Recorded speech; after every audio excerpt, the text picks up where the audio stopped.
Can we talk about property taxes first? Sure. Why is this in your final year your thing?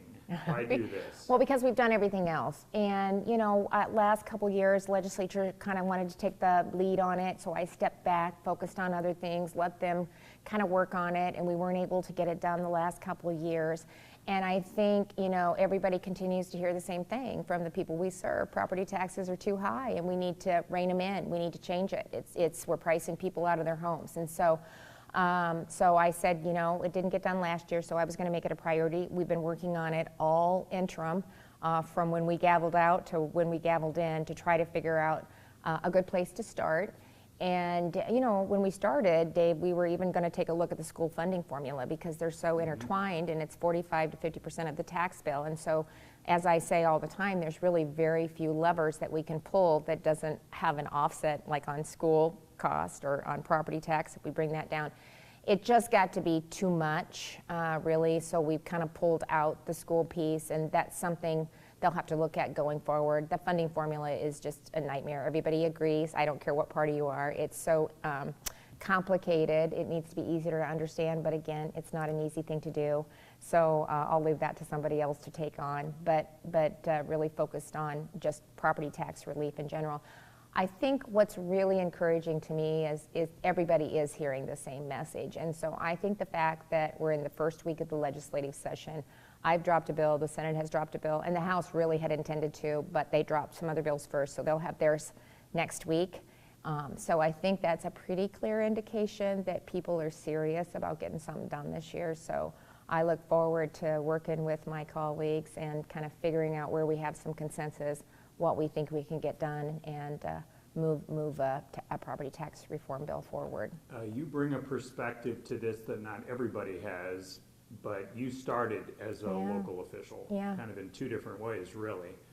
So how does that perspective guide you when you're talking about making the decision of the state kind of coming in here and changing a system that impacts locals? Yeah. How does that perspective? Well, I've tried. First of all, there's not mandates in it. We're capping growth, and so that will give them the flexibility to figure out how they prioritize what's important. Look for opportunities to share services. Look for opportunities to reduce cost. To really have those conversations at the local level, just like we have at the state level. That's what I've been working on for the last, since we did realignment. And we're seeing significant savings because of that. We're better at what we're doing because of that. We're getting Iowans services faster and saving money in the long run.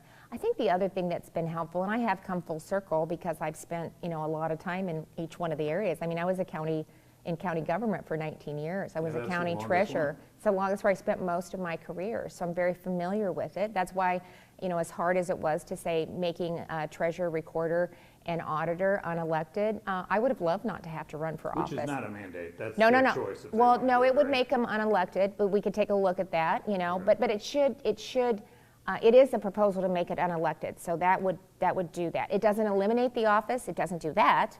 It doesn't eliminate the position, but they're just not elected anymore. Just like city council, it's no different. Just like school boards, they drive the budget. They're the ones that are responsible. We elect them for. We don't hire the superintendent. We don't elect the superintendent. We don't elect the clerk. So it's the same thing. And really, the board of supervisors are the only one that decide the budgetary items anyway. As county treasurer, I present a budget, but they ultimately decide it. They could cut it, they could increase it, it's up to them. And it really gives them, I think, the flexibility to do what they need to do to provide the services and make the budget decisions that they need to make. So I think I've seen kind of local, I've been in the Senate and now in the executive branch. We're all serving the same people. We got a lot of government out there, so we just have to figure out ways to do it more efficiently, and especially with technology. I mentioned Amazon Web Services and Google Public Sector in my condition of the state. I mean, it's out there. They want to partner. We can do it better, faster, and be more efficient, and it's just the things we got to be looking at. Okay, so you did a bunch of meetings with local leaders in like the fall, early winter. Yeah. You were really all over the state on this. As you go through your property tax proposal outside of the shared services chunk, what among those things would local leaders like? Well, first of all, they would recommend to me, we need more flexibility to be able to do things like unelected, looking for how we can share, but it'd be easier if you just mandate that. A Doge had in part of their report, that was one of the things. More like saving money. Yeah, so we talked about just what other counties are doing. I talked about the things we've done at the state. A lot of times they would say, well, could you get those examples to us? We'd be willing to take a look at it. It was about having a conversation, showing them. We showed the graphs. If you go online to the website that I talked about, it shows every county, every city, the property tax growth, inflation, assessment, and then population. And so we would show them that graphs and say, look, we got to do things differently. This is not sustainable. We're trying to grow rural Iowa. We're taxing people out of their homes. And so we have to figure out how we can be more effective at what we're doing and still provide the services that we need to provide. A lot of counties talked about, they contract with their local hospital to provide public health services instead of having that in in the county office. We talked about the example in Scott County where there was waste management, how they provided it and that was $18 million of savings annually.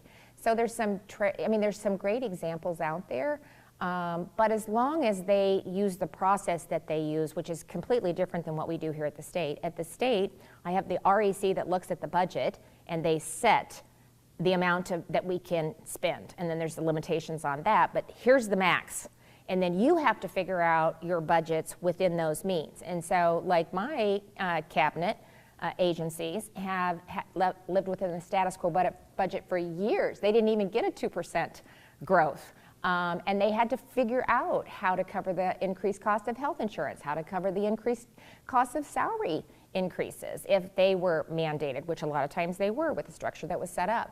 And they've been able to figure out ways to do that moving forward. And we just all have to do that. That's what families do. That's what businesses do. They don't get an automatic, they maybe sometimes get an increase, but not always. Seniors aren't. So it's kind of that same philosophy. But at the local level, they put their budget together and then they address the levies to fund what they've decided they're going to do. And so we give them 2% growth. We're already starting at an inflated amount. If you look at the graphs, significant growth. So we're starting at an inflated level. They can have 2% growth. We let them utilize new construction, which we thought was important too. We'll see. That's where we're starting the discussion. But it will drive change. It's just like it drives change with me. We've seen the REC meet and they've reduced the amount of revenue and I have to adjust. I don't get to just, increase taxes and say, I want more of your hard-earned money because I want to keep government the size that it is and I don't want to think about doing it different. I want to keep everything the same. If you had that message, by the way. Yeah, and it wouldn't. Yeah, it'd be quite a change for me. Yeah. Yeah, not on brand.